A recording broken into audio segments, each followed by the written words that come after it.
History, Misteri. Ciptagraha, sebuah kompleks perumahan di Jalan Gunung Batu Sukaraja, Cicendo, Bandung. Di sanalah Pasutri Ronald Alimuddin dan Magdalena Sri bersama anak mereka Retno tinggal. Pak Ronald lumpuh akibat stroke, kini Ibu Sri yang jadi tulang punggung keluarga. Selain bekerja di sebuah PT sebagai sekretaris direksi, Ibu Sri juga membuka warung di depan rumahnya. Dia mempekerjakan dua pembantu, yakni Ida Farida dan seorang pemuda bernama Firmansyah Hudaya. Firmansyah alias Firman lebih banyak bertugas merawat Pak Ronald yang lumpuh. Dia memberi makan, obat, dan memandikan, juga membantu Pak Ronald buang air. Firman juga ikut membantu menjaga warung milik majikannya yang berada di depan rumah. Sedangkan pekerjaan rumah tangga lainnya seperti mencuci, memasak, dan bersih-bersih dikerjakan oleh Ida Farida, yang setiap harinya datang pukul 6 pagi dan pulang pukul 3 sore. Pada Sabtu 30 Agustus 2008, rutinitas di rumah Ibu Sri berjalan seperti biasanya. Pagi-pagi Firmansyah sudah bangun untuk mengurus Pak Ronald. Ida juga datang tepat waktu pukul 6 dan langsung bekerja. Sementara itu, menjelang pukul 7 pagi, Ibu Sri pergi dengan mengendarai mobil mengantar anaknya Retno ke kantor, sekalian membeli kebutuhan untuk mengisi warung di rumah. Saat itu hanya tinggal Pak Ronald dan kedua pembantu Firman dan Ida. Sekitar pukul 7:30, Firman mendatangi Ida dan curhat. "Ce Ida, udah naik gaji?" "Belum," jawab Ida. "Saya juga belum naik, gaji masih tetap 500. Mana ijazah dan KTP asli saya ditahan. Jadi saya nggak bisa berhenti kerja. Sedangkan saya kerja 24 jam. Bahkan kalau malam juga terus ngurusin Pak Ronald. Malahan saya sempat jatuh karena ngantuk ngurusin Pak Ronald." Usai berbincang, mereka kembali mengerjakan tugas masing-masing. Waktu pun terus berlanjut. Ketika pukul 10, Ida mendatangi Firman dan mengatakan kepada Firman, dia mau pulang lebih awal karena ayahnya datang dari Garut. "Tadi saya sudah izin kok ke ibu." Firman pun mengiyakan. 1 jam kemudian pukul 11 siang. Ibu pulang membawa belanjaan untuk mengisi warung dan kebutuhan rumah tangga. Firman membantu mengangkat belanjaan. Tabung gas, beras, dan telur disimpan di dapur yang terletak di belakang rumah. Sedangkan kopi, rokok, dan belanjaan lainnya disimpan di warung. Firman lalu mendatangi majikannya. "Bu, saya mau minjam uang 2.500.000. Bu Sri langsung memberikan uang yang diminta Firman. Lalu dia bertanya, "Ida kemana, Man?" "Ida udah pulang," jawab Firmansyah. Ibu Sri kaget, "Loh, kenapa pulang? Kenapa kamu izinkan?" Firman balik terkejut, katanya sudah izin sama ibu. Ibu Sri gusar. "Man, lain kali kamu yang tegas dong. Kamu kan yang lebih lama kerja di sini. Mana di warung banyak permen hilang lagi." Firman membela diri. "Kan, sudah saya ganti kalau ada yang hilang." Ibu Sri tampaknya belum puas dan masih mengomel. "Ngasih obat ke bapak, kamu juga suka telat. Kamu kalau kerja yang benar." Firman protes. "Pekerjaan saya sudah benar, Bu." Dengan wajah jengkel, Ibu Sri berlalu dan masuk ke kamar tidurnya di tengah. Sementara itu, amarah di dada Firman memuncak. Dia murka. Majikannya sering memarahi dan mengomelinya, tidak menghargai dirinya. Padahal dia merasa sudah bekerja dengan baik non-stop 24 jam setiap hari. Firmansyah lalu mengambil kunci Inggris dan melangkah menuju kamar Ibu Sri di ruang tengah. Di sana Ibu Sri sedang bersantai. Tanpa pikir panjang, Firman langsung menghantam leher Ibu Sri dengan kunci Inggris hingga 2 kali. Ibu Sri menjerit, lalu terguling ke lantai. Pada saat yang sama terdengar bunyi bel, panggilan dari kamar Pak Ronald. Firman menyelipkan kunci Inggris di pinggang lalu mendatangi kamar Pak Ronald. "Ada apa, Man? Kok ribut-ribut?" tanya Pak Ronald yang lumpuh. "Tidak ada apa-apa, Pak," jawab Firman. Pemuda itu kemudian mengajukan pertanyaan yang ganjil. "Bapak ingin sembuh?" Pak Ronald menjawab, "Iya, mau, Man." Saat itu juga Firman mengangkat kunci Inggris dan menghantamkannya pada Pak Ronald sebanyak 2 kali.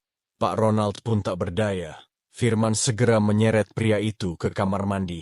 Karena mendengar Pak Ronald masih merintih, Firman kembali memukuli pria malang itu berkali-kali dengan kunci Inggris. Di dada, perut dan wajah hingga Pak Ronald benar-benar berhenti bersuara. Si Firman belum tuntas, dia melangkah menuju kamar Ibu Sri dan kembali menghajar wanita itu dengan kunci Inggris. Sebelum menyeretnya ke kamar mandi belakang, di sana dia melucuti pakaian Ibu Sri. Kemudian pemuda itu kembali ke kamar Bu Sri dan membersihkan darah yang berceceran di lantai dengan kain pel. Saat itu dia mendengar suara pembeli memanggil-manggil dari arah warung. Dia pun segera mencuci tangan dan bergegas ke warung. Dan dia dengan tenang melayani pembeli 2 anak kecil.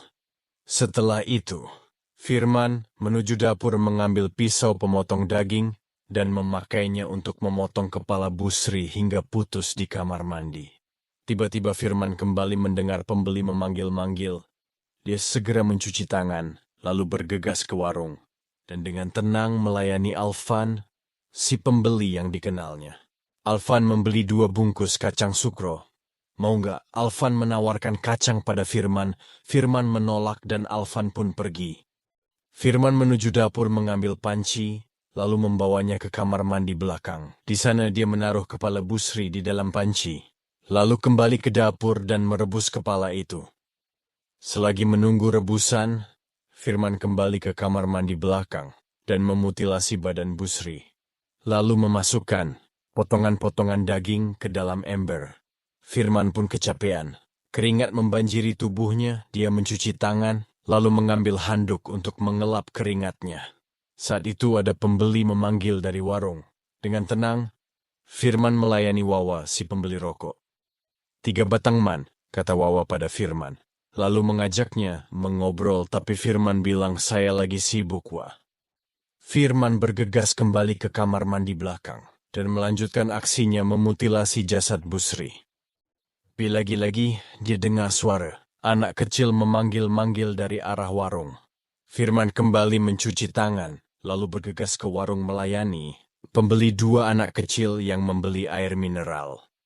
Setelah itu, Firman ke dapur, mengecek hasil rebusannya yang sudah 15 menit. Dia matikan kompor dan membawa panci berisi kepala ke kamar mandi belakang. Kepala rebusan dia taruh di lantai kamar mandi dan menyiramnya dengan air mendidih dari panci. Selanjutnya, Firman mencuci muka dan menuju kamarnya di lantai 2. Dia langsung berkemas-kemas, memasukkan pakaiannya ke tas ransel. Lantas turun ke lantai bawah dan mencari KTP serta ijazah yang disimpan Bu Sri tapi tidak ketemu. Apa boleh buat, Firman pun menyerah. Ia lalu keluar rumah menutup pintu dan menggembok pagar. Dengan berjalan kaki, sembari membawa ransel, dia tinggalkan rumah majikannya saat itu. Jam sudah menunjukkan pukul siang. Satpan perumahan yang melihat Firman menyapa. Hai Man, mau kemana? Firman tidak menjawab. Hanya menoleh dan memberi isyarat dengan menunjuk ke arah jalan depan.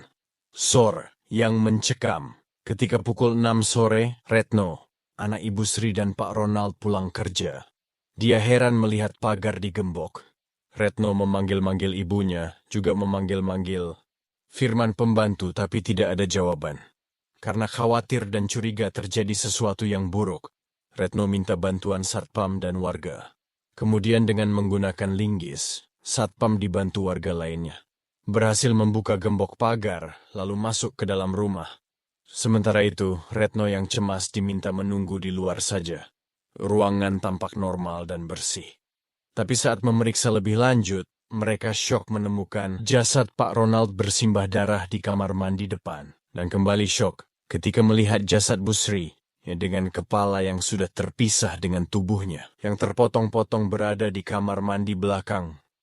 Penemuan itu segera dilaporkan ke polisi. Warga perumahan Cipta Graha Bandung resah. Tak pernah sebelumnya terjadi aksi yang begitu sadis di kawasan tempat tinggal mereka. Polisi yang memeriksa TKP langsung curiga pada Firmansyah, pembantu yang tidak ditemukan di rumah. Kemana dia? Saat kamar tidurnya diperiksa, tas dan semua pakaiannya raib. Sangat mencurigakan. Polisi langsung memburu pemuda itu dan berhasil meringkusnya di kawasan Situ Saguling Cililin. Saat ditangkap dan diinterogasi, Firman tampak tenang kepada polisi.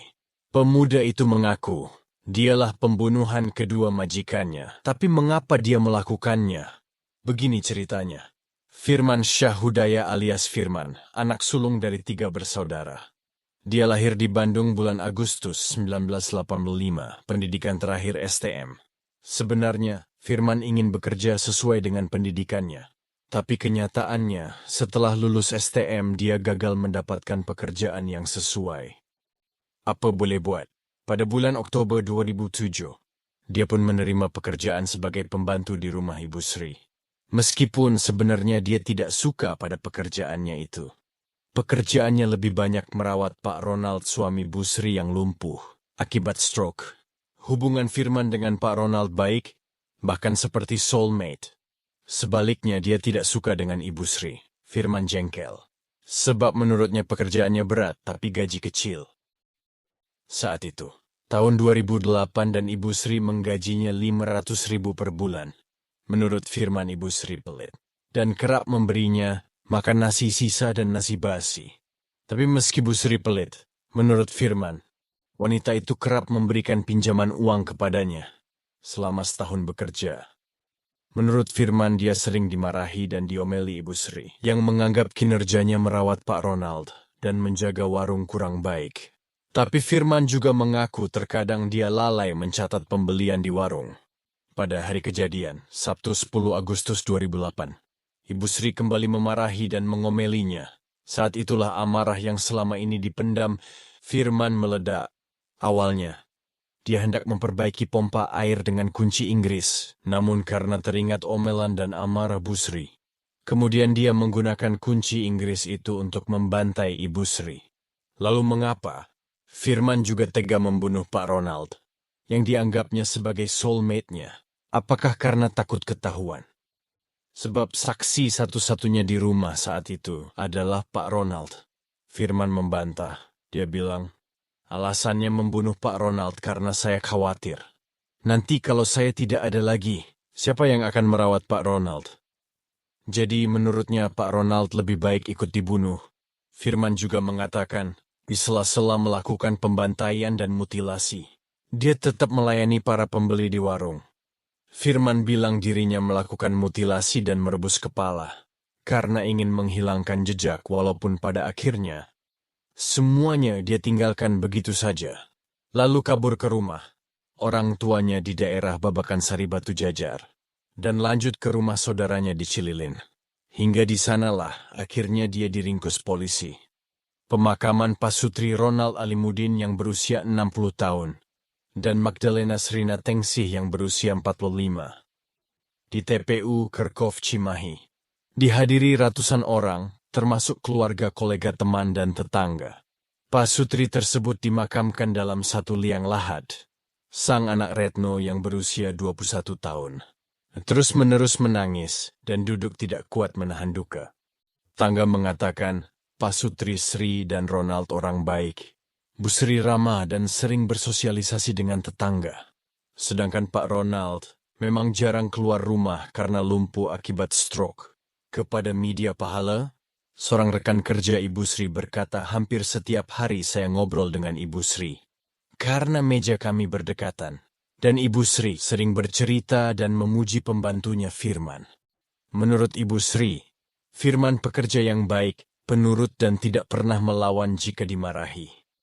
Sebab itu, menurut rekannya, Bu Sri selalu khawatir jika Firman pulang kampung atau bepergian keluar rumah.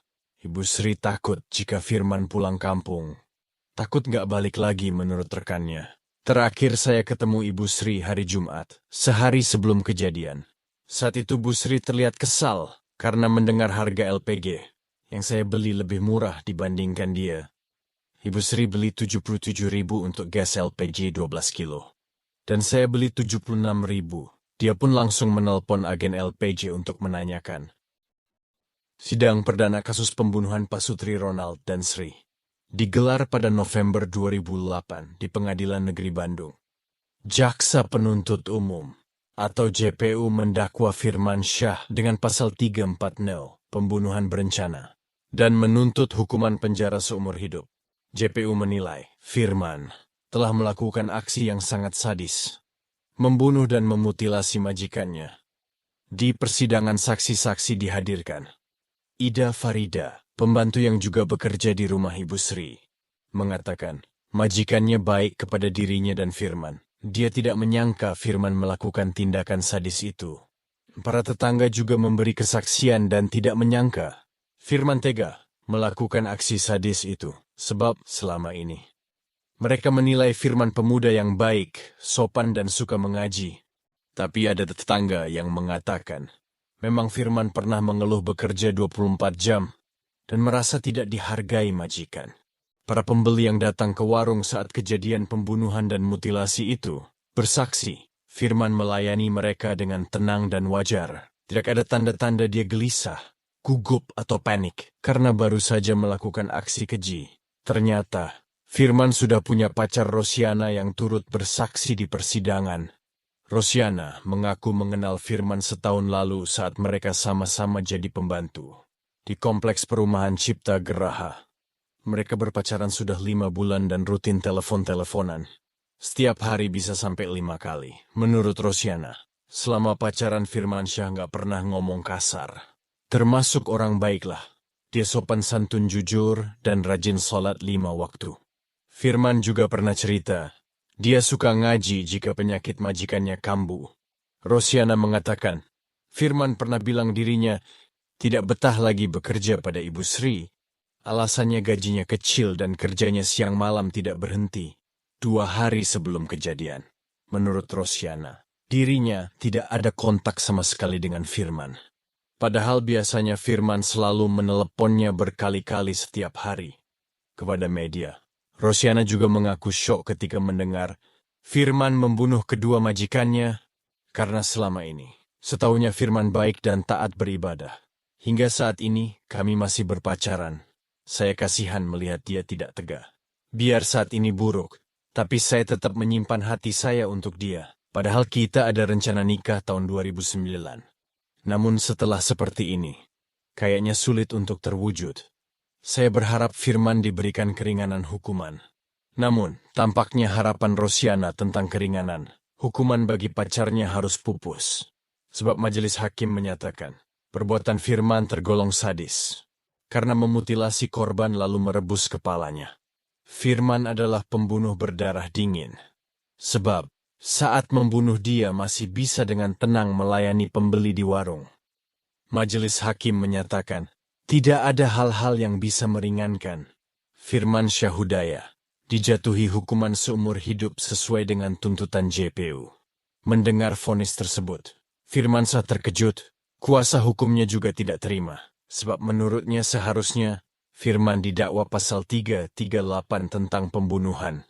Bukan pasal 340 tentang pembunuhan berencana. Sebab Firman melakukannya secara spontan tanpa direncanakan karena amarahnya memuncak akibat dimarahi majikan. Firman kemudian mengajukan banding dan kasasi namun ditolak. Saat ditahan kepada wartawan, Firman berkata, saya lebih senang di tahanan daripada di rumah majikan. Makanannya lebih daripada di rumah. Di sel rendang dengan nasi hangat, di rumah majikan. Daging dengan nasi basi. Firman tidak menunjukkan raut wajah penyesalan. Bagaimana sih sebenarnya sifat Firmansyah ini berdasarkan hasil pemeriksaan psikologi dan keterangan dalam BAP? Firman adalah orang yang memiliki sifat sensitivitas yang tinggi. Sehingga ketika sakit hati berkepanjangan cenderung menyimpan dendam sangat mendalam, yang kemudian dilampiaskannya dengan membunuh secara sadis.